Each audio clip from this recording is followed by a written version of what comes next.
الله أكبر الله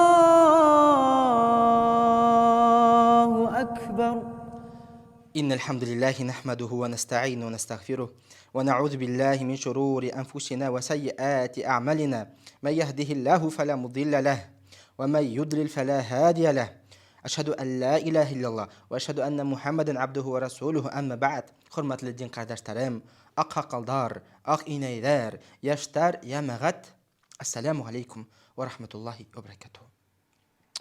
Hüyüklü Peygamberimiz Muhammed sallallahu aleyhi ve sellem bir büyük, bildeli, meşhur hadisinde aytdı.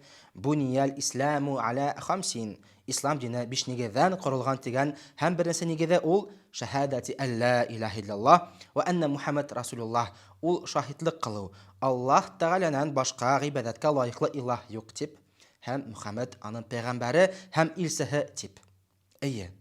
O şu iki hüzden beden мәңгелек тормышыбыз бәйле.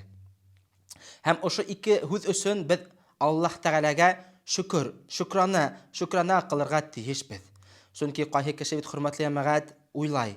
Мына мин мусулман, мин кешеләрдән өстенрәктер, мин яхшы. Шуның өчен Аллаһ Тәгалә мине туры юлда бастырды дип, туры юлга күндерде дип. Юк, хөрмәтле ямагат. Бул кеше нык хаталана. Әгәр дә инде Аллаһ Тәгаләнең рәхмәте, һәм аның фазылы, һәм кәрәме төшмәһә ине, ошо вакытта ул язган адашу юлда булыр ине. Ул Аллаһ Тәгалә рәхмәте өчен генә, хөрмәтле ямагат. Шуның өчен кайһы кеше моны ошо әйтеп алданып, ошо һүзләрен әйтә куймаһын. Мин кешеләрдән яхшырак, минем изге гамәлдәр күп. Шуның өчен мин туры юлда, шуның өчен мин ла илаһа иллаллаһ Мухаммад Расулулла әйтүсе дип алданырга түгел. Хак булырга тиешбез. Һәм Аллаһ Тәгаләгә рәхмәтле булырга тиешбез. Һәм ошо аманатты, ошо нигъмәтте без хаклап тотырга тиешбез. Аллаһ Тәгалә ошо нигъмәтте алып куймаһын. Һәм ошо ла илаһа иллаллаһ Мухаммад Расулулла безнең йөрәкләребездән юеп куймаһын. Һәм ошо безнең һуңгы ахыры һүзләребез булһын дип дуа кылып кына яшәргә тиешбез, хөрмәтле ямагат. Һәм безнең дошманыбыз Иблис. Ул бит йокламай. Ул бит армай был эштә. Алашау эшендә ул армай. Безне бер мизгелгә калдырмай. Шуны өчен хөрмәтле ямагат, Аллаһ Тәгаләгә без хыйнып яшәргә тиешбез, уга рәхмәтле булырга тиешбез. Һәм кайһы бит кеше хөрмәтле ямагат үз гамәленә карап, ул горурланып китә һәм үз кешеләрдән өстен күрә башлай. Peygamberimiz Muhammed sallallahu aleyhi ve sellem bir zor büyük hadisinde aytdı. İnne ahadakum la ya'malu bi'amali ahli'l cenneti hatta ma yakunu beynehu ve beynehu zira' illa zira' feyasbiqu aleyhi'l kitab fey'amalu bi'amali ahli'n nari feyadkhuluha. Isınlıkta kayhi birigizden gamali cennet ehillerindey gamali bulasak. Hatta onun hem cennet arasında bir kul huzurluk kına urun turup kalasak. Ama lakin yazmış kitabındağı yazılganı uğa takdir bulup düşüp ul cehennem ehillerinin gamelin kıla başlar. Şundan hun ul utgazapka dusar bulur degen. Hem şu hadisten davamı. وإن أحدكم لا يعمل بعمل أهل النار حتى ما يكون بينه وبينها إلا ذراع فيسبق عليه الكتاب فيعمل بعمل أهل الجنة فيدخلها.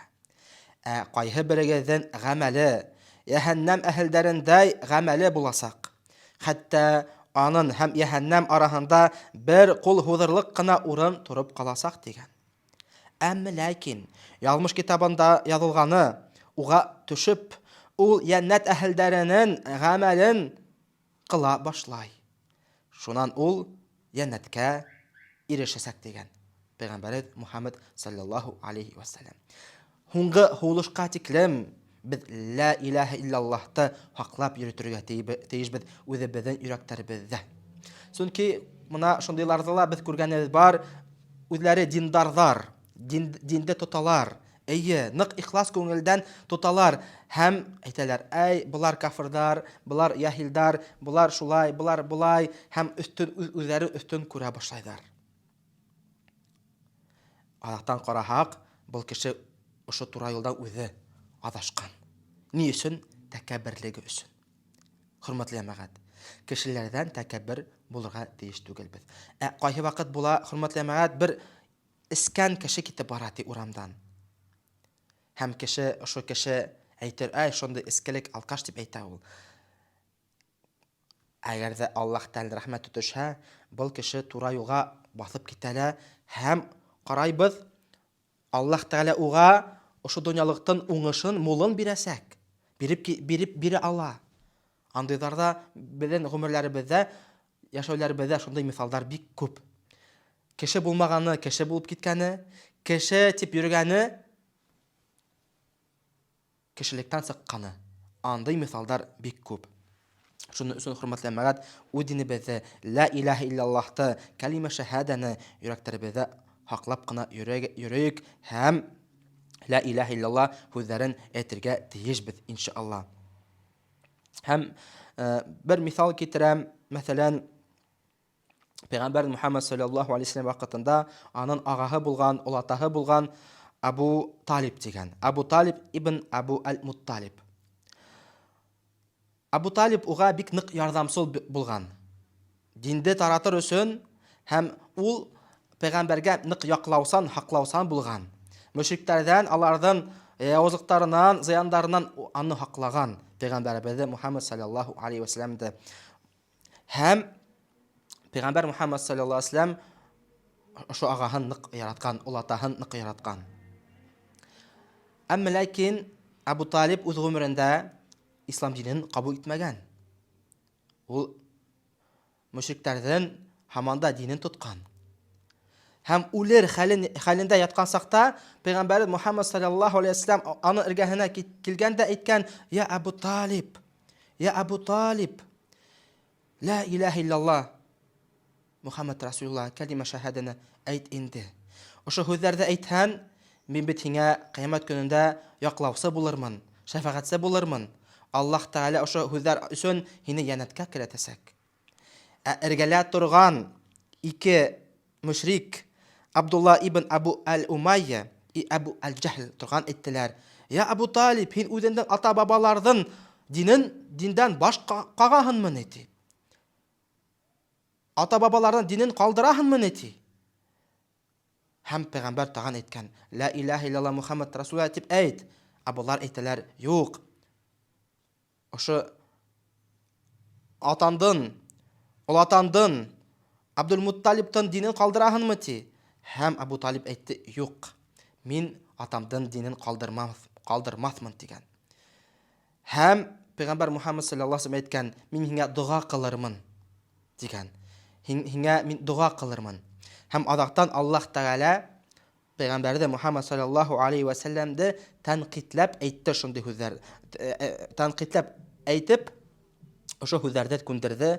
Бисмиллаһир-рахманир-рахим. «Ма кана линнабийи валлазина аману ан ястағфиру лилмушрикина валау кана ули ҡурба мин баъди ма табайяна лахум аннахум асхабул җахим».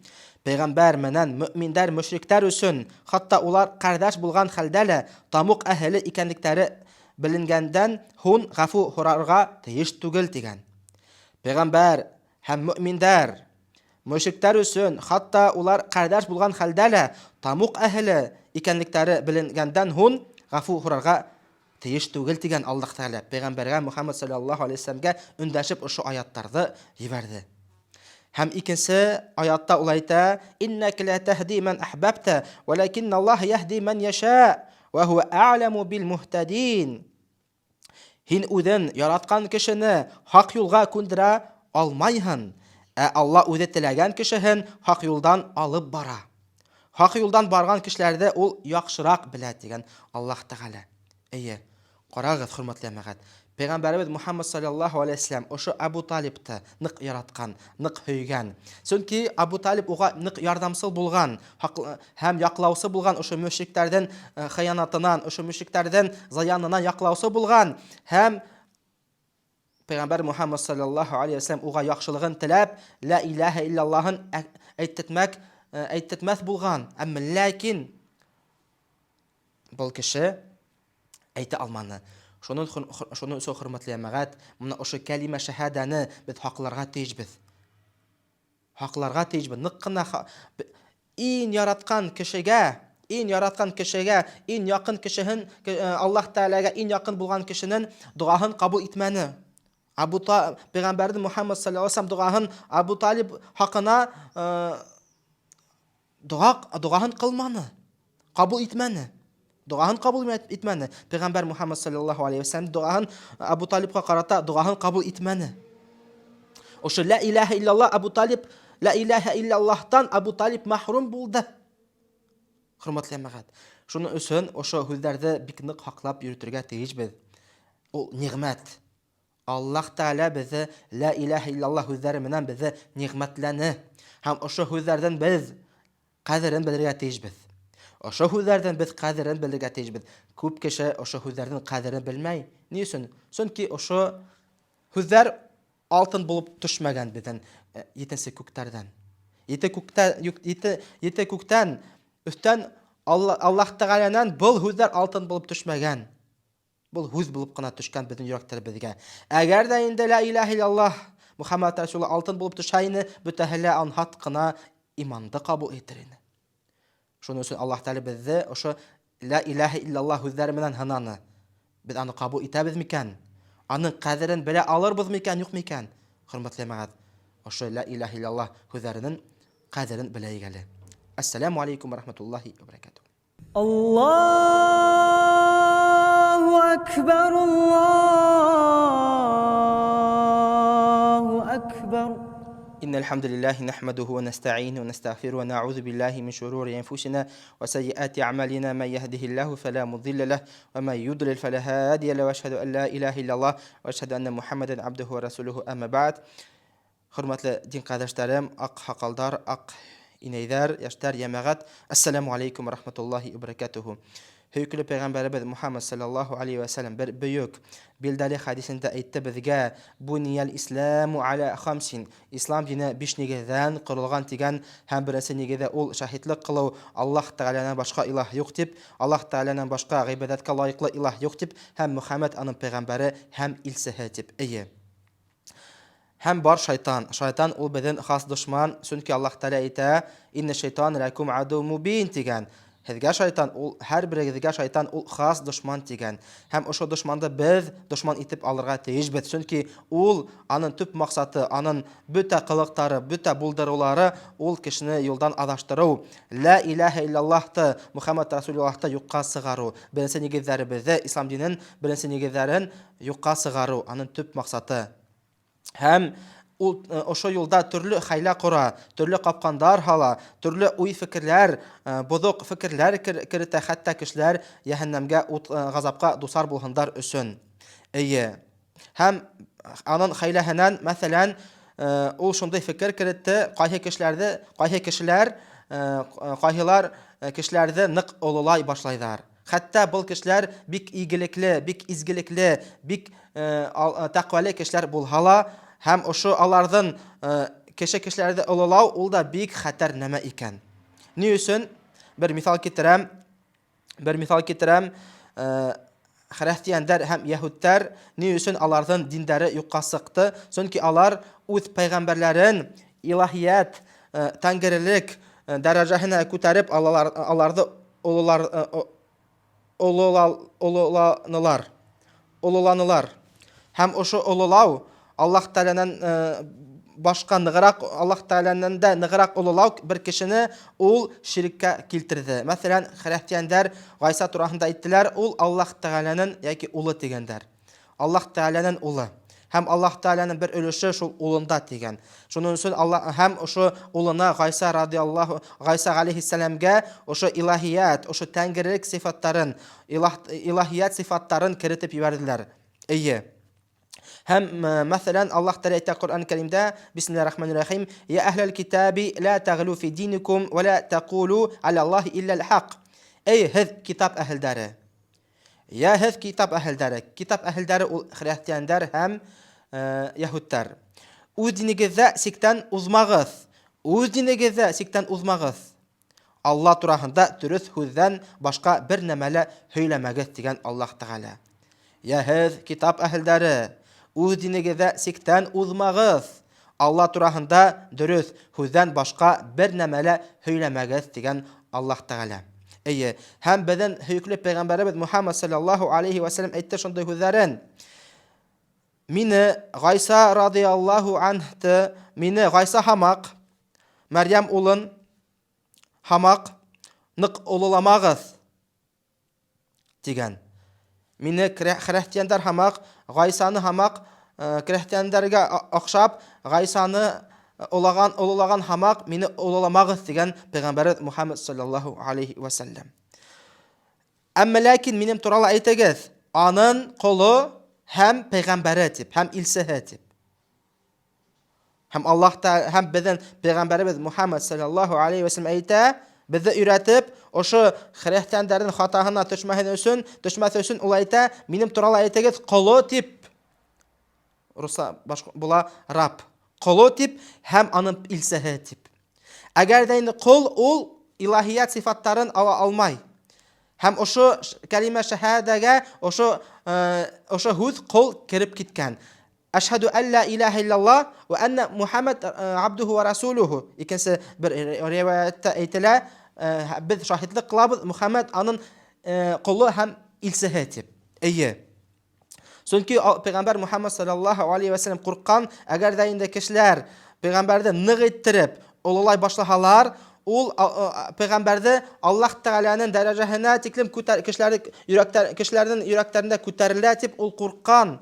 Һәм Аллаһ Тәгалә кешеләр ширккә, Аллаһ Тәгаләгә тиңдәш кылмауга төшмәһеннәр өчен пәйгамбәрбез Мухаммад саллаллаһу алейхи ва саллям үз турасында әйтте, мин кул дигән. Миндә илаһият сифаттары юк. Тәңгерлек сифаттары миндә юк. Мин шул ук кеше, әмма ләкин минем бер сифатым гына, аермаһым бар, мин пәйгамбәр. Мин илсе. Аллаһ Тәгаләнең илсе. Бөтә ошо илаһият сифаттары, тәңгерлек сифаттары ул Аллаһ Тәгаләгә генә хас. Һәм табыну да Аллаһ Тәгаләгә генә хас. Һәм гыйбадат кылу да Аллаһ Тәгаләгә генә хас дип пәйгамбәр Мухаммад саллаллаһу алейхи ва саллям әйтә.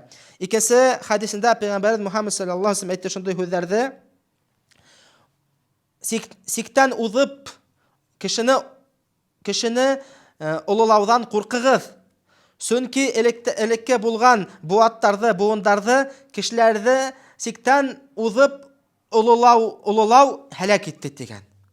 Икенче һезгә тиклем булган халыктарды, милләтләрне нәмә һәлак итте? Кешеләрне нык улулау дигән. Һәм икенче өченче хадистә пәйгамбәр Мухаммад саллаллаһу алейхи ва саллям әйтте шундый һүзләрне. Муслим йынтыгында халакал мутанаттиун үс мәртәгә аның мәгънәһе аңлата. Кәрәгеннән арттыргандары һәлак булды. Кәрәгеннән арттыргандары һәлак булды. Әйе. Һәм ул ошо хадис кем турасында? Кем кешене кәрәгенән арттырып ныграк улулай, Аллаһ Тәгаләнән дә ныграк улулай. Ошо кешене Аллаһ Тәгаләнән дә ныграк улулай. Әйе. Мәсәлән, хәзер әйтеп сыгам, нисек ошо ширк Аллаһ Тәгаләгә тиңдәш кылу нисек барлыкка килде. Аныһы бул ниҙә беркемдә әз генә кеше һөйләй, әмма ләкин ул Ҡуръан Кәримдә исбатланган. Ошо кыссаны әз тараталар. Чөнки ошо кисса, ошо Аллаһ Тәгаләнән хәбәр бөтә мөшриктәр ислам диндәге булган адашлыкларны бөтерәлә куя. Иң беренче, хөрмәтле җәмәгать, ширк дигән һүз булмаган. Адам алейхиссалам вакытында ширк дигән һүз булмаган. Аллаһ Тәгаләгә тиңдәш кылу булмаган. Бөтәһеле Аллаһ Тәгаләгә генә табынгандар, туп-тура табынгандар, һәм аралаштыруда тапмагандар, посредникта эзләмәгәндар. Аллаһ Тәгаләнән туп-тура рәхәтлектә лә һәм кыенлыктарда ла Аллаһ Тәгаләнән дуа кылгандар. Һәм Нух алейхиссалам вакытында бер 5 игелекле кеше булган. Яхшы кешеләр булган. Аларның исеме Аллаһ Тәгалә әйтә Ҡуръан Кәримдә: Вәт, Суар, Ягус, Яғуқ, Нәср. Ошо 5 кешеләрнең исемдәре Коръән Кәримдә исбатланган. Вәд, Суаг, Ягус, Яғуқ, Нәср. Һәм ошо 5 кеше бик яхшы кешеләр булгандар һәм алардан данлыктары нык таралган. Алар бик мәшһүрләр булгандар. Адаттан алар вафат булгандан һун кайһы кешеләр әйткән һәм ошо кайһы кеше шайтандан хәйләһенә эләгеп әйткән. Мона 5 кеше безнең арабызда 5 игелекле кеше булдылар. Аларга карап, әгәр алар исән сакта аларга карап без үрнәк алып яхшылыкка ынтылдык. Яхшылык эшләнек, яхшылыктар кылдык аларга карап. Аларның гамәлләренә, эшләренә карап. Хәзер алар юк. Әгәр дә алар булмаһа, ошо яхшылык, игелеклек ул бетә дип әйткәннәр. Әйдәйек алар өчен түгел, әйдәйек 5 һәйкәл төзәйек.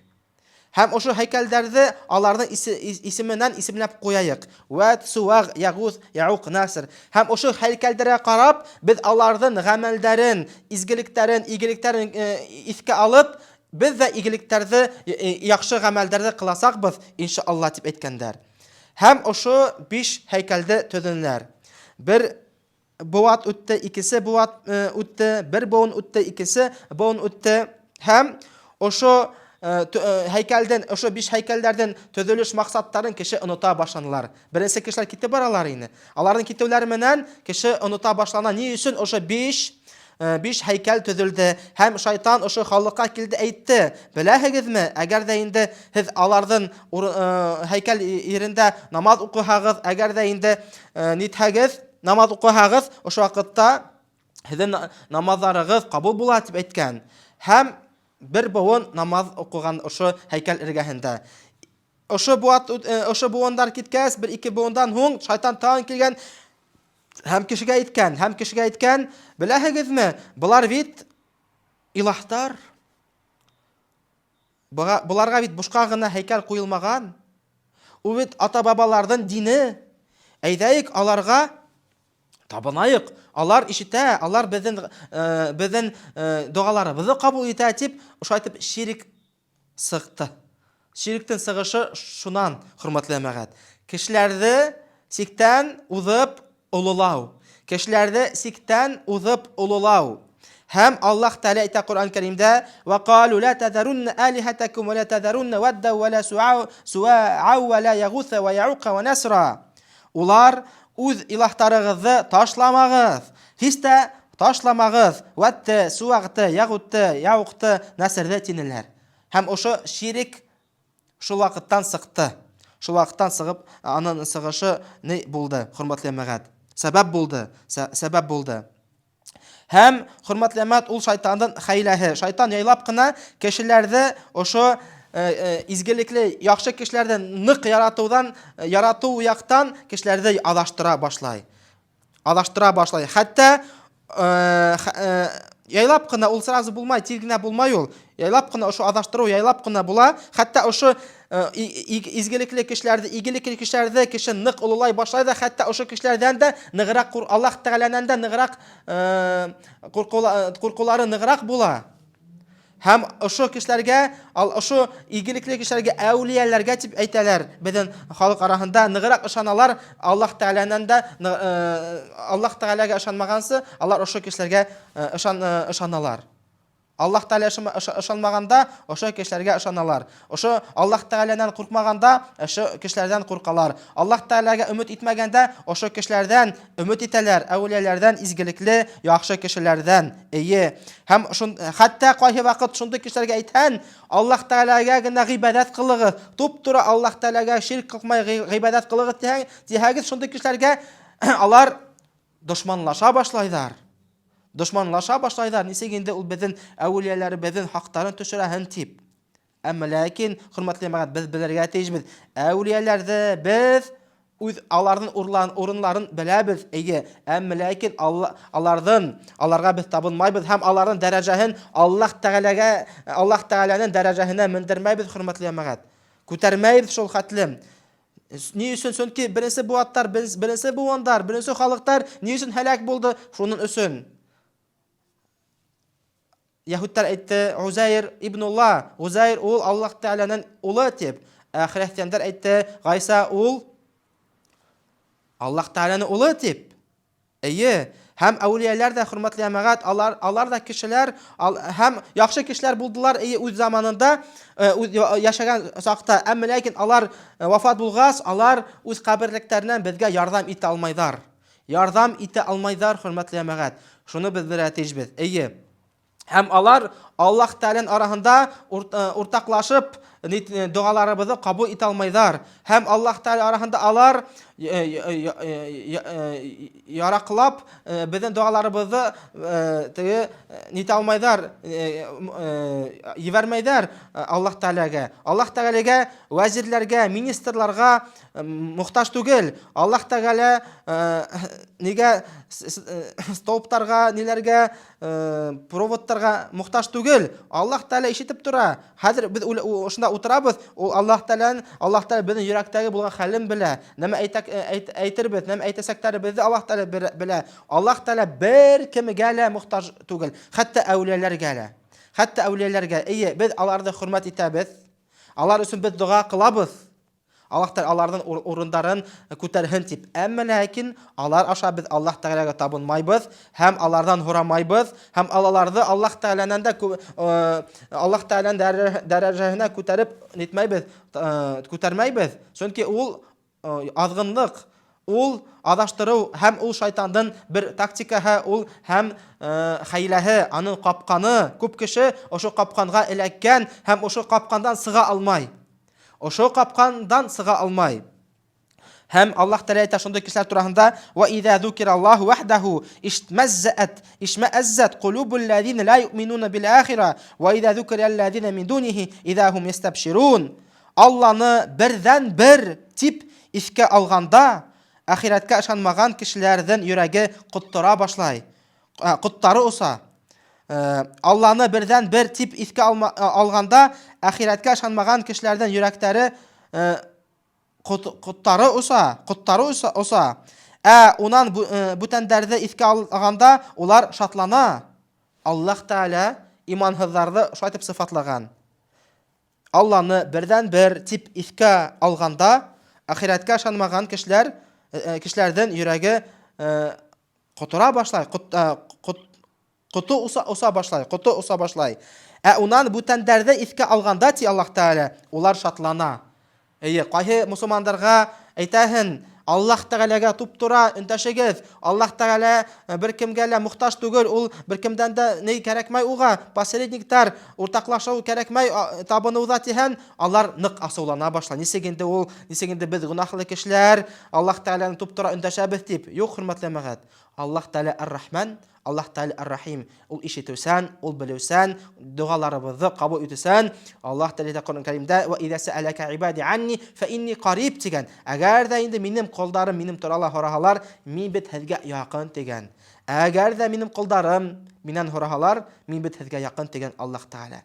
Шуның өчен, хөрмәтле җәмәгать, Аллаһ Тәгаләнән туранан-тура, Аллаһ Тәгаләгә туранан-тура өндәшәбез, уга туранан-тура гыйбадат кылабыз, табынабыз иншалла.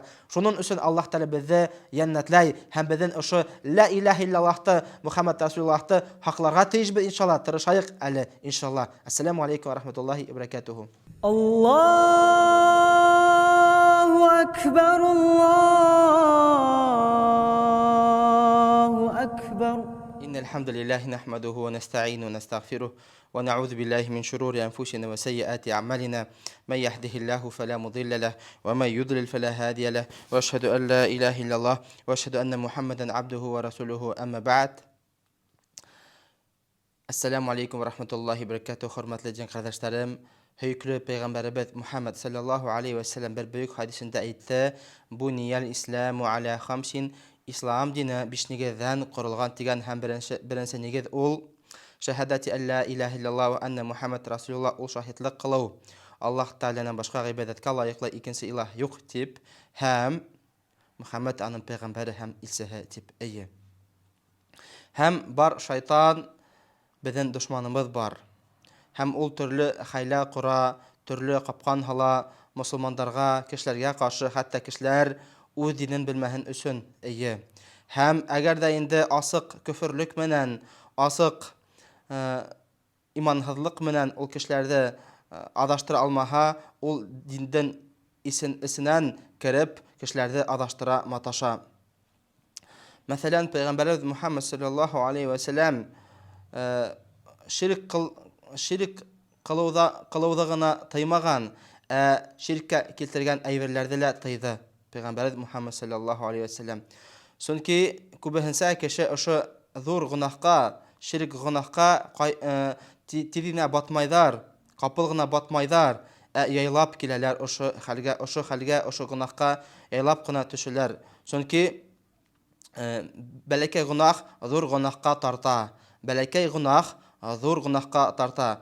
Шуның өчен Пәйгамбәрбез Акрам саллаллаһу алейхи ва сәллям ширкте үзен генә тыймаган бөтен әмәлләрдә, әйберләрдә ширккә китергән әйберләрдә тыйды саллаллаһу алейхи ва сәллям. Мәсәлән, Пәйгамбәр Мухаммад саллаллаһу алейхи ва сәллям үләр алдыннан шундый сүзләрне әйтте. Җундуб ибн Абдулла риваятеннән килтерә шундый хадис. Пәйгамбәр Мухаммад саллаллаһу алейхи ва сәллям әйтте шундый сүзләрен үләр алдыннан ди. Ысынлыкта һеҙҙең алдан булган халыктар, милләттәр үз пәйгамбәрләрнең каберләрен мәсҗидкә әйләндергәндәр дигән. Һәм үзегеҙҙең һәм һеҙ каберлектәрҙе мәсҗиттәргә әйләндермәгеҙ. Чөнки мин һеҙгә шул хәлдә ошо ниҙе тыям дигән.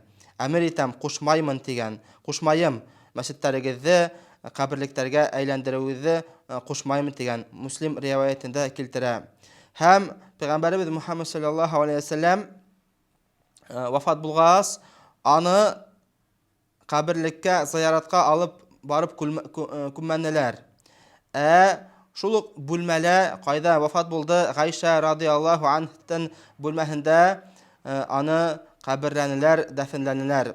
Ни өчен галимдар әйтә? Чөнки әгәр дә инде ошо Пәйгамбәрбез Мухаммад саллаллаһу алейхи ва сәллямның кабере тышта булһа инде, бер кайда, асык бер тышта, зияратта булһа инде, кешеләр ошо зияратка барып, аның каберен олылап, нәйтеп, нык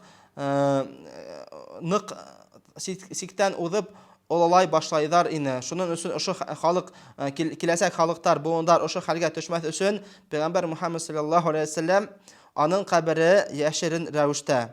Чөнки күп кеше каберләрҙе бик ололайҙар, зурлайҙар, һәм ошо хәлгә, ошо ширк дигән гынаһка төшәләр, каберләрҙе һәм изге кешеләрҙе ололап, игелекле кешеләрҙе ололап, ширк нигә хәлгә төшәләр. Мәсәлән, безнең халкыбыз, башкорттар, Шамигул хәлфә каберенә барып баралар, Мөҗәвир хәзрәттең каберенә баралар.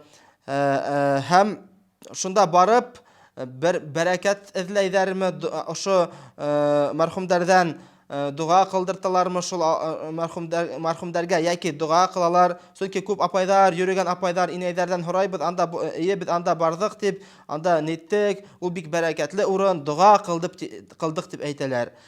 Был кешеләргә әйтһәк, мәсҗиттәрдә дуга кылһагыз дисәк, мәсҗиттәрдә бәләкәй күрәләр. Мәсҗиттәр ул Аллаһ Тәгаләнең йорты. Мәсҗиттәр ул Аллаһ Тәгаләнең йорты. Мәсҗидкә барабыз дисәк, юк, безгә мәсҗид кәрәкмәй, мына без ана Мөҗәвир хәзрәттең каберенә барабыз, Шамигул хәлфәнең каберенә барабыз. Уйланыгыз әле, хөрмәтле җәмәгать, был кешеләр адашуда түгел микән? Ни өчен аларга әйтәк, мәсҗиттәребездә дуга кылыгыз, мәсҗиттәребездә Аллаһ Тәгалә мәсҗиттәр аша һеҙгә үз бәрәкәтен бирер, тауфигын бирер дисәк, алар ошо һүҙҙәрҙе бәләкәй күрәләр һәм мәсҗиттәре, Аллаһ Тәгаләнең өйҙәрен, йорттарын, мәсҗиттәрен бәләкәй күрәләр һәм бәрәкәтһеҙ урындарҙы бәрәкәтһеҙ дип күрәләр. Шуның өчен Пәйгамбәр Мухаммад саллаллаһу алейхи ва сәллям икенче хәдисендә әйтте шундай һүҙҙәрҙе. Кыямәт көнөн иң насар кешеләр күрәсәк дигән. Кыямәт көнөн иң насар кешеләр күрер дигән. Һәм ошо насарларның араһында кем мәсҗиттәрдә, каберлектәрдә мәсҗидкә әйләндергән кешеләр дигән.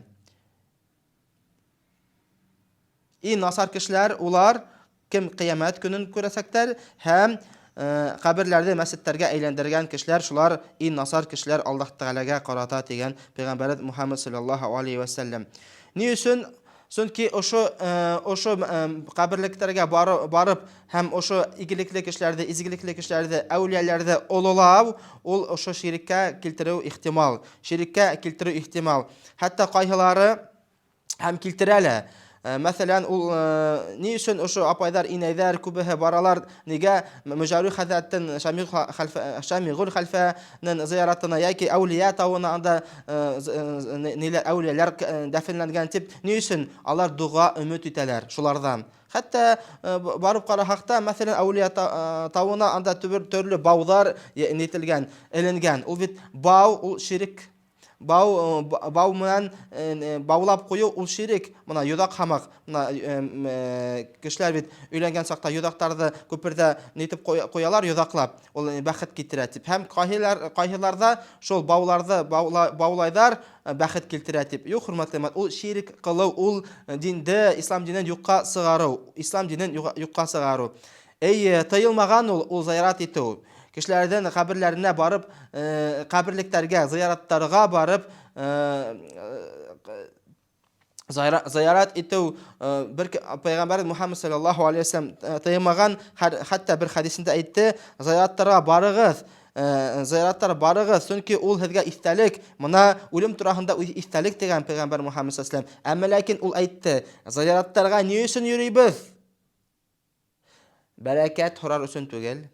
Тауфик хурар өчен түгел, дуга кылар өчен түгел. Пәйгамбәр Мухаммад саллаллаһу алейхи ва саллям әйтте, зыяраттарга баруыбызның сәбәбен үлемде искә алыр өчен дигән. Үлемде искә алыр өчен. Үлемде искә алыр өчен. Кем барып бәрәкәт һорай микән, яки хәтта кайһылар нык адашкандары ошо каберлектәргә сәҗдә кыла, каберлектәрдә һырынып, нитеп тупрагын ала, ул ширк, ул Аллаһ Тәгаләгә тиңдәш килтерү, ул Аллаһ Тәгаләгә тиңдәш килтерү.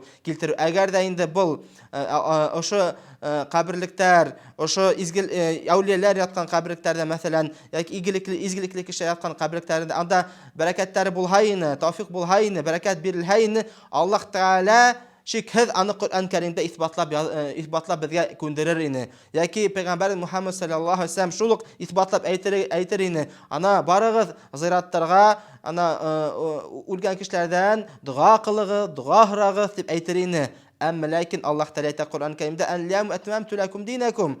Бүген һезгә мин үземдән динемне тулы иттем, тамам иттем дигән. Бүген үземдән динемне тамам иттем дигән. Һәм кайһы кеше уйлап таба, ошо хәзерге заманда моны барып әүлияләргә дуга кылһак, алар бен дуаларыбызны ишетә, һәм аларның урындары бәрәкәтле тихәк, ул хөрмәтле мәгать, ул ширк кылу Аллаһ Тәгаләгә. Һәм ул шайтандан хәйләһе. Ул шайтандан хәйләһе. Мәсәлән, ислам динен ул нисек бөтерә? Ислам динен исенән бөтерә, исенән кирип, ислам диндән нигезләрен шайтып бөтерә, хөрмәтле ямагат. Чөнки мәсәлән, кайһы кешегә әйтһән, әйдә нигә табын дип, мәсәлән, утка табын, яки әйдә ташка табын диһә, алар әйтәләр, без кайгыбыз киттеме дип, ошо уткамы яки нигә табынырга. Шуның өчен шайтан нисек әйтте? Ана әүлия ята шул бер кабердә, ибет. Шунда барып дуга кылһагыз, ошо вакытта һеҙҙең дугаларығыҙ ҡабул була, бәрәкәтле булып ҡайтаһығыҙ дип әйтһә, тауфиҡлы булып ҡайтаһығыҙ, тауфиҡ Аллаһ Тәгалә әйт. Ошо ваҡытта мына кеше уже тыңлай. Мына бит матур һүҙ менән шайтан килә. Матур һүҙ менән кешене шайтан адаштыра. Чөнки әгәр дә инде ул ошайтып туранан-тура тәҡдим итһә, әйҙәгеҙ таштарға, әйҙәгеҙ поттарға табынығыҙ тиһәк, бер кем дә тыңламаҫ ине. Шуның өсөн, хөрмәтле мәгать, ул яйлап ҡына килә. Мына әүлиәләр яталар, шо әүлиәләргә табынһағыҙ, әүлиәләрҙән берсе һораһағыҙ. Алар бит Аллаһ Тәгаләгә яҡын, алар гонаһһыҙ кешеләр, алар һеҙҙең дуаларығыҙҙы Аллаһ Тәгаләгә еткерәләр дип әйтһәләр, ошо ваҡытта шайтып шайтан кирип китә. кешеләрнең динен боза, ничек шайтып ошондай һүзләр менән боза.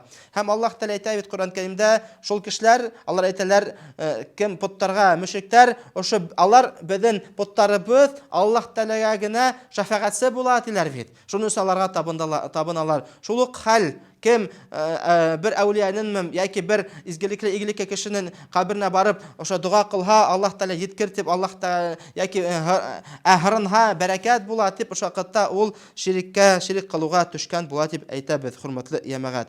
Һәм Пәйгамбәр Мөхәммәд саллаллаһу алейхи ва саллям әйтте шундый хадисендә, бүтән йер ул мәсҗид. Һәр йер ул мәсҗид. Каберлектәрдән һәм мусалардан башка дигән. Һәр йер ул мәсҗид. Каберлектәрдән һәм мусалардан башка дигән. Мәсҗид ул гарәп һүзләре, мәсҗидун. Саҗада ясҗуду суҗудан дигән һүздән алынган. Сәҗдә кылудан алынган. Бүтән йердә, һәр йердә без Аллаһ Тәгаләгә намаз укый алабыз. Ошо ике йердән башкаһы зыяраттардан һәм мусалардан башкаһы. Мусалардан башкаһы ни өчен тыелган, анда намаз кылу чөнки аңлаешлы. Ул бысрак урын. Ни өчен Аллаһ Тәгалә, ни өчен Пәйгамбәр Мөхәммәд саллаллаһу алейхи ва саллям кушмаган, тыйган зыяраттарда намаз укуларыбызды. Зыяраттарда намаз укуларыбызды. Бысраклык өчен түгел ул, хөрмәтле мәгат. Чөнки анда йер таза, өстә таза ул, хөрмәтле мәгат. Йер таза. Һәм кеше зыяраттар ул кеше балсыктан эшләнгән, яратылган. Кеше, мәсәлән, әгәр дә инде тәтелеп нитеп басык әйләнһә, ул бары таза була. Ни өчен? Чөнки ул ширккә килтерә. Аллаһ Тәгаләнең тиңдәш кылуына килтерә. Шуның өчен Пәйгамбәр Мөхәммәд саллаллаһу алейхи ва саллям тыйган, зыяраттарга барып намазын укый тыйган, хөрмәтле мәгат. Һәм икенче хадисендә Пәйгамбәр Мөхәммәд саллаллаһу алейхи ва саллям әйтте шундый һүзләрен: минем каберемдә байрамдар үткәрмәгез. Һәм үзегезнең өйләрегездән кабер эшләмәгез. Ысынлыкта һезнең салават сәламнарыгыз миңа барып итә, һәр yerдә миңа барып итә. Кайда ла булмаһагыз да, һезнең салават сәламнарыгыз миңа барып итә дигән Пәйгамбәр Мөхәммәд саллаллаһу алейхи ва саллям. Ин беренче Пәйгамбәрбез әйтте: минем каберемдә байрамдар үткәрмәгез дигән. Хәтта кеше ошо Пәйгамбәрнең Мөхәммәд саллаллаһу алейхи ва саллям яткан урынын бер изге игелекле урынга әйләндермәс өчен, хәтта шунда Аллаһ Тәгаләгә ширик кылмас өчен Пәйгамбәр Мөхәммәд саллаллаһу алейхи ва саллям әйтте: минем каберемдә калдырыгыз, теймәгез дигән. Һәм байрамдар кылмагыз, һәм һезнең салаваттарыгыз һәм сәламнарыгыз кайда ла булмаһагыз миңа барып итә дигән. Кайсы кеше, мәсәлән, һез Мәдинә мәсҗидендә, Мәдинә калаһында, Мәдинә Мунаввара калаһында күрәһегездер, Пәйгамбәр Мөхәммәд саллаллаһу алейхи ва саллямның кабере ябык, хәзерге заманда ла. Ябык. Стена аша тора.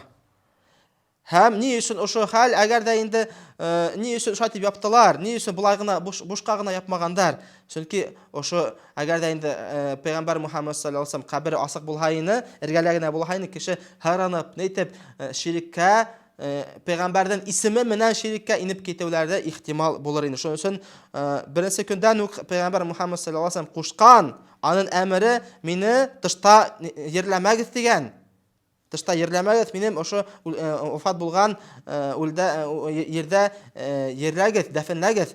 Һәм Пәйгамбәр Мөхәммәд саллаллаһу алейхи ва саллямды Гайша радиллаһу анһадан бүлмәһендә йерләннәр. Хәтта кешеләр, киләсәк булгандар ошо кабердән бер зыярат, бер мәсҗид эшләмәс өчен, ошо табыну урын эшләмәс өчен Пәйгамбәр Мөхәммәд саллаллаһу алейхи ва саллям тыйган. Һәм әйткән: кайда ла булмаһагыз да, минем һезнең салаваттарыгыз миңа барып итә. Әгәр дә инде һез миңа сәлам бирергә уйлайһыгыз икән, минем кабергә барып сәлам бирергә кирәк түгел дигән Пәйгамбәр Мөхәммәд саллаллаһу алейхи ва саллям. Кайда гына булмаһагыз да, Аллаһ Тәгалә һезнең салават сәламнарыгызны миңа барып иткерә дигән, хөрмәтле мәгат. Кайһы кеше хөрмәтле мәгать бар, ул бит бәрәкәтле йөр, ул бит тауфиклы йөр, комдарны алып, нитеп шифалы ушатып, нитеп йөрү, ул хөрмәтле мәгать кайһы галимдар әйткән, ул ширк дигән хөрмәтле мәгать. Ул Аллаһ Тәгаләгә тиңдәш кылу. Шуны өчен ошо ниләрдән, ошо кылыктардан ерак булайык, үзебезнең динебезне хаклайык, үзебезнең йөрәкләребезне адашау фикерләрдән хаклайык. Һәм ошо һүз туранан-тура Аллаһ Тәгаләгә генә гыйбадат кылудан сәламәтлерәк һүз бармыни? Ошо һүздән ла илаһа илляллаһ Мухаммад Расулуллаһ һүздән сәламәтлерәк һүзләре бар микән? Әгәр дә инде кеше Аллаһ Тәгаләгә карата тиңдәшлек табып, аралык табып, кем Аллаһ Тәгалән арала минем дуалар торып, минем дуаларны yetkерә дип yetkерүдән ул бит хөрмәтле мәгать, ул именле дин түгел, хөрмәтле мәгать. Ул бу кеше үз дине менән эксперимент яһай. Бу кеше үз дине менән эксперимент яһай. Чөнки күп дәлилләнмәгән әйберләрне алып яки дәлилләнмәгән уйлаган бер уйлап чыгарган бер хадислар укып ошо ниләрне кылалар. Туранан-туры Аллаһ Тәгаләгә өндәшләһәк, бу кешеләрдән йөрәкләре асылланып китә. Нисек инде ул алай дип? Алай нисек инде безнең әүлияләребезне, нисек инде безнең игелекле кешеләребезне аларга баруларын таяһын дип, алар нитәләр асыллары сыга. Шунысы хөрмәтле үз динебезне өйрәнәйек. Туранан-туры Аллаһ Тәгаләнән һорау һүзләреннән сәламәтле дин юк, хөрмәтле мәгать. Аллаһ Тәгаләнән туранан-тура һорау дин һорарга кирәк, уга гына гыйбадат кылабыз. Бүтә бәрәкәт Аллаһ Тәгаләнән, бүтә тауфик Аллаһ Тәгаләнән, уга гына без табынабыз, уны гына без улылайбыз. Пәйгамбәр Мухаммад саллаллаһу алейхи ва саллям ул безгә бүтә динде, ислам дине безгә барып yetkерде.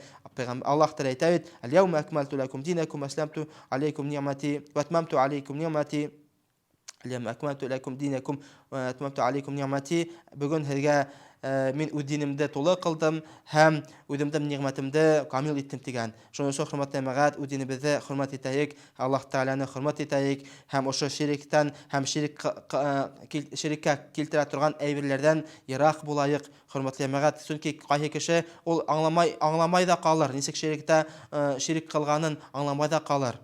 Үзебезнең ла илаһа илляллаһ Мухаммад Расулуллаһны хакларга тиешбез, хөрмәтле ямагат. Ассаламу алейкум ва рахматуллаһи ва баракатуху. Аллаһу акбар, Аллаһу акбар. إن الحمد لله نحمده ونستعينه ونستغفره ونعوذ بالله من شرور أنفسنا وسيئات أعمالنا من يهده الله فلا مضل له ومن يضلل فلا هادي له وأشهد أن لا إله إلا الله وأشهد أن محمدا عبده ورسوله أما بعد Hürmetli din kardeşlerim, ak hakallar, ak hüyaklar, yaşlar, yamagat, ak ineder. Esselamu aleyküm ve rahmetullahi ve berekatuhu. Hüyüklü Peygamberimiz Muhammed sallallahu aleyhi ve sellem bir büyük hadisinde aytdı.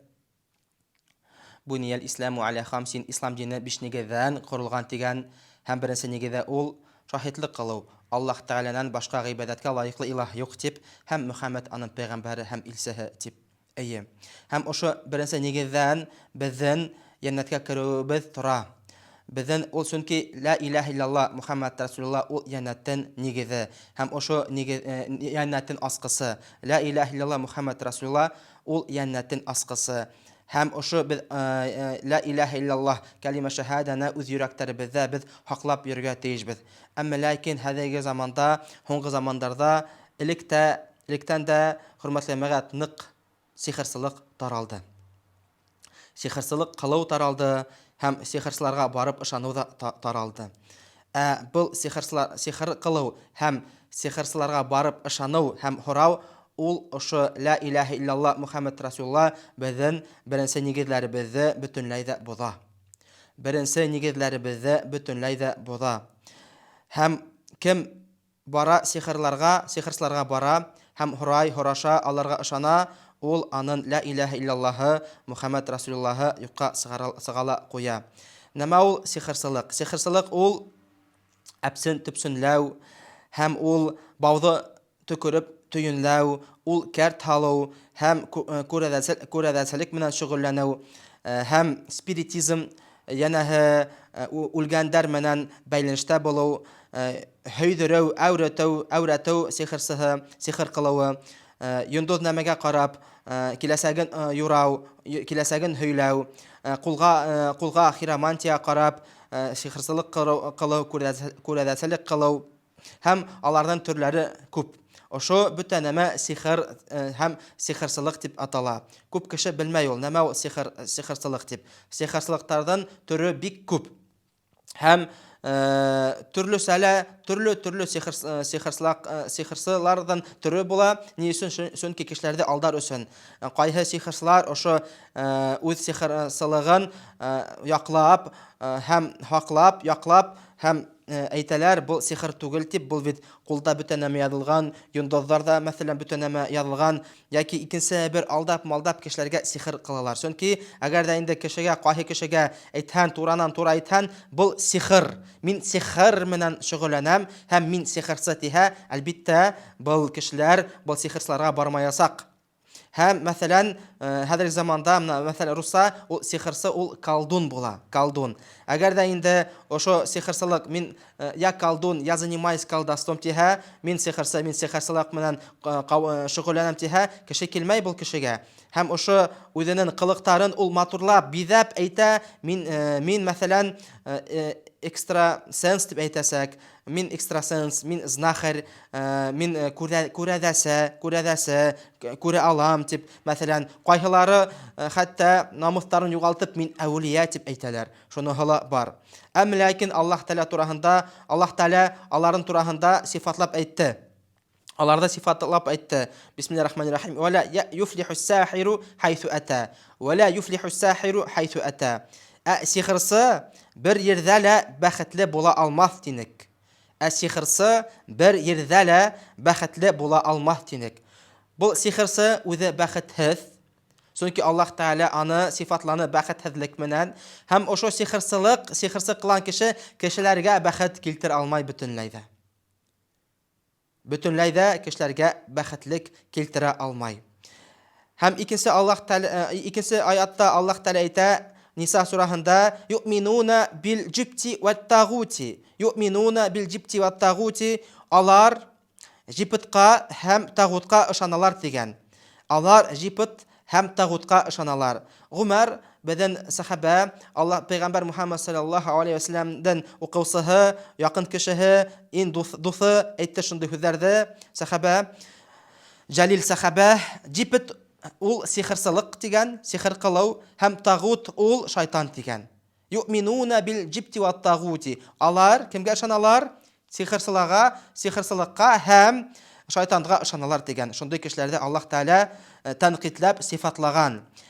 Икенче Бакара сураһында 102 аятында Аллаһ Тәгалә әйтә Коръән Кәримдә, Бисмиллаһир-рахманир-рахим, улар үзләренә зыян килтергән, файда бирмәгән нәмәгә өйрәнде.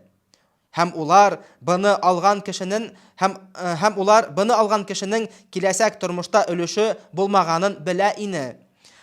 Үз яндәре алган нәмәләре насар булды. Әгәр белһәләр ине улар шуны.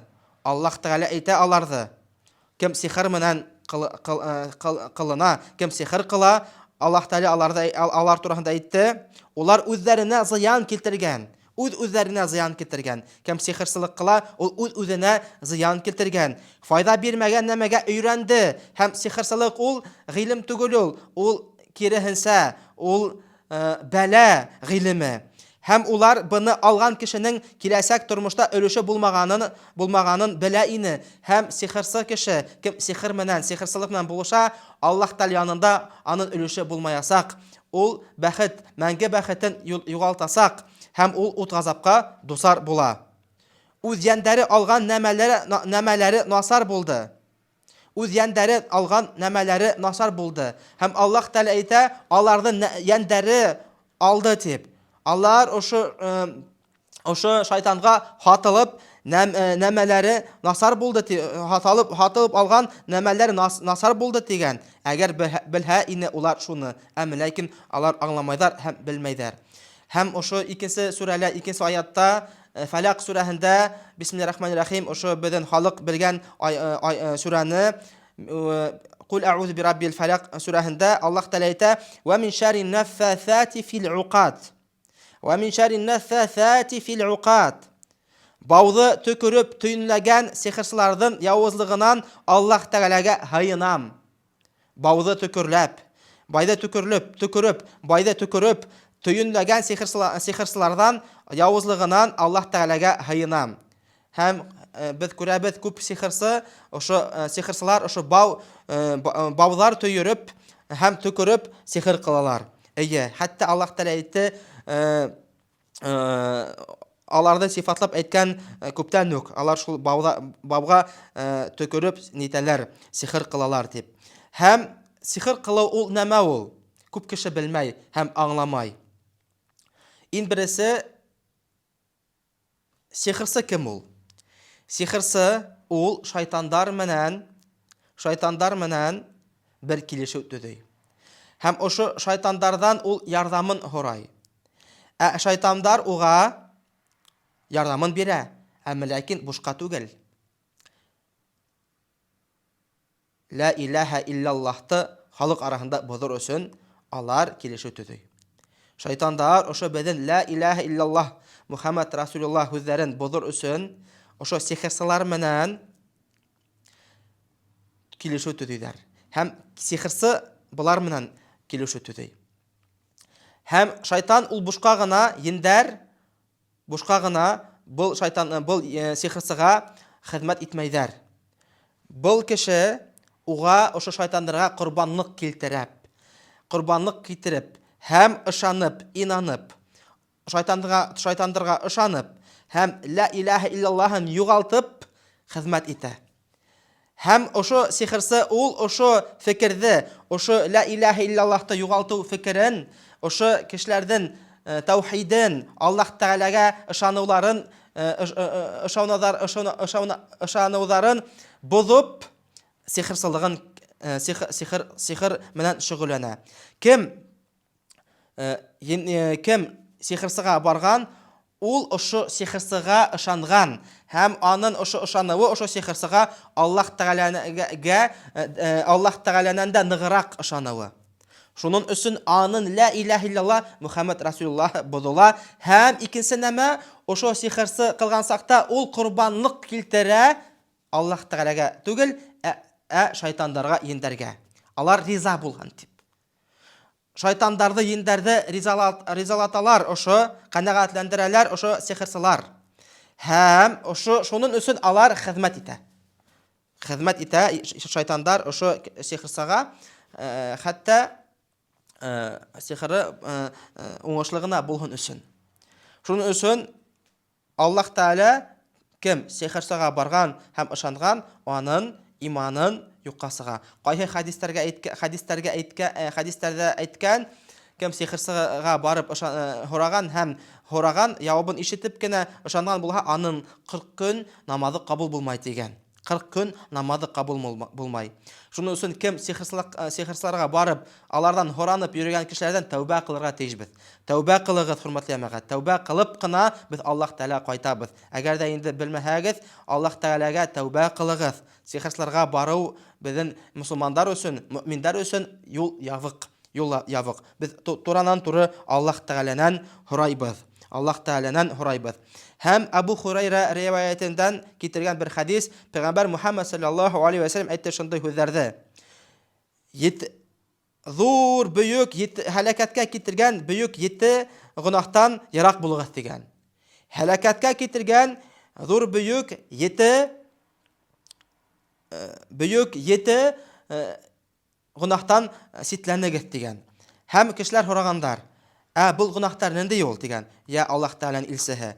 Һәм ул әйтте: "Беренче ул ширик кылу. Икенчесе ул сихырсылык менән булышу. Өченчесе ул кешене хаксыз, гаделһез юк итү, үлтерү. Дүртенчесе ул процент алу, кешеләрдән процентка кую һәм процент алу. Бишенчесе ул ятимдәрдән мал-мөлкәтләрен талап алу. Алтынчысы ул хугыш булган сакта хугыш майданынан касып китү. Җиденчесе ул гыйффәтле хатындарды зиналык менән гаепләү, зина кылган дип гаепләү, гыйффәтле үз хаклаган хатындарды зиналык менән гаепләү. Беренче ширк кылу, икенче сихырсылык, өченче ул хаксыз гаделһез кешене үлтерү, дүртенчеһе ул процент алу һәм процентлау кешеләрде, бишенчеһе ул ятимдәрдән мал-мөлкәтләрен талап алу, алтынчыһы хугыш булган сакта хугыш майданынан касу һәм җиденчеһе ул гыйффәтле катындарды зинасылык менән гаепләү. Һәм ошо беренче гунах дигән, халакәткә китергән гунах ул, үлтерүгә китергән гунах ул ширк, адактан сихыр кылу дигән. Һәм бер үк әйткән. Чөнки ширк ул аңлаешлы, сихыр кылу ул шул ук ширк, ләкин Аллаһ Тәгалә илсәһе пәйгамбәре аны ниткән, тәгаенләгән, әйткән, асык итеп әйткән сихырсылык та ул ошо 7 зур гунахка керәсәк дигән. Ул Муслим һәм Бухари йынтыгында килтергән ошо зур хадис. Һәм икенче хадис пәйгамбәр Мухаммад саллаллаһу алейхи ва саллям әйтте: кем йондыз нәмә менән сихырлауды өйрәнһә, ул сихырсылыктан бер өлешен өйрәнгән дигән. Кем йондыз нәмә менән сихыр кылуын өйрәнһә, ул бер сихырсылыктан бер төрен өйрәнгән дигән. Икенче хадис Абу Хурайранан килтерелә, пәйгамбәр Мухаммад саллаллаһу алейхи ва саллям әйтте шундый сүзләрне: әгәр дә инде кем бауды төйенләһә һәм ошо бауга әгәр дә инде кем бауды төйенләп төкерһә, һәм ул сихырсылык кылган дигән. Кем сихырсылык кылган, ул Аллаһ Тәгаләгә ширк тиңдәш кылган дигән. Кем бер нәмәгә өйрәнгән һәм ошо бер нәмәне яратһа, ул шуга бер нәмәгә тәвәккәлләнһә, ул шул нәмәгә бирелә дигән. Пәйгамбәр Мухаммад саллаллаһу алейхи ва саллям әйтте: кем бауды төкереп төйенләһә, ул сихыр кылган. Кем сихыр кылган, ул ширк кылган. Аллаһ Тәгаләгә тиңдәш табып ширк кылган.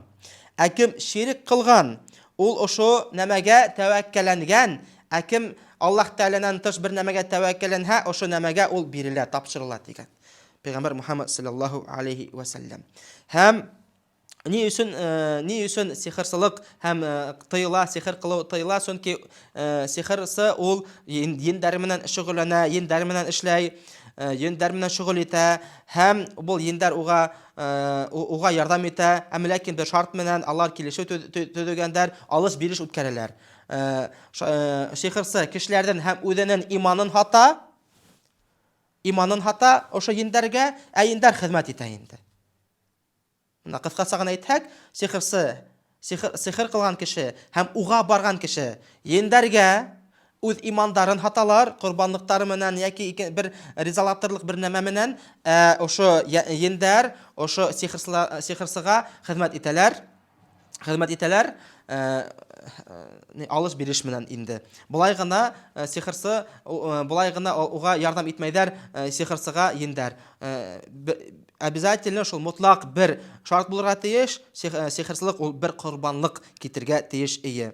Һәм хөрмәтле җәмәгать, менә безнең халык арасында нык сихырсылык таралды.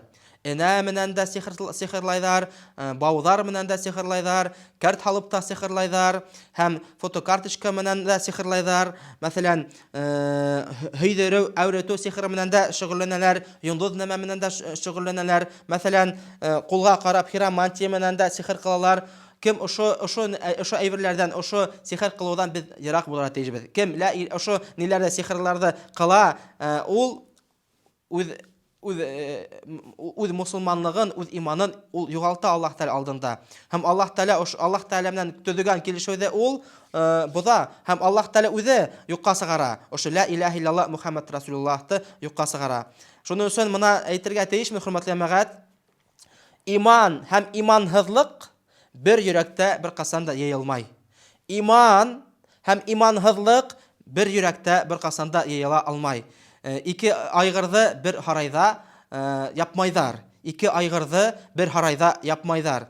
Иман һәм иманһызлык ул бер йөрәктә бер касан да яйылмай һәм булмай. Шуның өчен кем сихерчыларга бара һәм ышана, аның иманы юкка сыгыла куя. Ә кем мотлак, кем инде сихерчылык менән кылына, аның иманы тем более әлбиттә нигә юкка сыгыла куя. Шуның өчен кайсы кешеләрдән һорайм, менә мин тегендә барды, теге инәйдән һораймын, ул бит намаз укыймы яки ул бит ней менән теге Коръән Кәрим менән нитә Коръән Кәрим менән давалай дип кайсы вакыт кеше әйтә. Әмма ләкин ул кеше үзе белә ул, ошо сихерчы дип. Сихер кылганын ул белә ул. Чөнки бу кеше күрәдәселек менән шөгыльләнә. Ул белә бу сихерчы дип. Әмма ләкин бидәй матурлана. Ул бит аны түбәтәй кигән, яки ул бит яулык яулган, ул бит бисмилла дип сихерен башлай ди. Бисмилла дип давалавын башлай дип әйтә. Үзе белә ул, кеше аңлай ул, кем сихерчы, кем сихерчы булмаганын. Әмма ләкин кешегә яһәт кенә һөҗүмтәләр, результаттар кирәк, шуның өчен кешеләр ошо ниләргә сихерчыларга йөриләр. Үз имандарыгызны хаклагыз, хөрмәтле әмәгать. Чөнки без ошо дөньялыкка бер мизгел өчен килдек. Ошо 60 елмы, яшәгән 70 ел, 1-2 көн һәмәк үтәсәк, 2 көнлек, 3 көнлек кенә үтәсәк, Аллаһтан хисап була, һорау була. Аллаһ Тәала әлбит шикһез бездән һораясак. Һез миңа тулыһынча ышандыгызмы? Ла илаһа иллаллаһ Мухаммад Расулуллаһтан шартларын кылдыгызмы? Миңа гына табындыгызмы? Миңа гына ышандыгызмы? Миннән гына һораныгызмы? Минем менән гына өметтәрегезне багланыгызмы? Миннән гына курктыгызмы дип Аллаһ Тәала һораясак. Әлбиттә һораясак. Әгәр дә инде кем сихерчыга барып йөрүһә, әгәр дә инде кем сихер кылһа, хөрмәтле әмәгать, ул җавабын таба алмай һәм әйтә алмаясак ошо һүзләрен. Мин мусулман булдым, мин ла илаһа иллаллаһ һиңа ышандым, һиңа ышандым, һиңа табындым дип әйтә алмай. Аны һүзе генә әйтә алмайм дип кенә торасак ул. Аллаһ Тәала алдында ул оятта була. Аллаһ Тәала алдында һәм кешеләр алдында, фәрештәләр алдында ул бик зур хурлыкка төшә ошо кеше. Шуның өчен хөрмәтле әмәгать, үз имандарыгызны хаклагыз. Үз имандарыгызны хаклагыз. Тәкъвалыктарыгызны хаклагыз. Һәр берегез беләһегез, аңлайсыз, кем сихерчы, кем сихерчы түгел.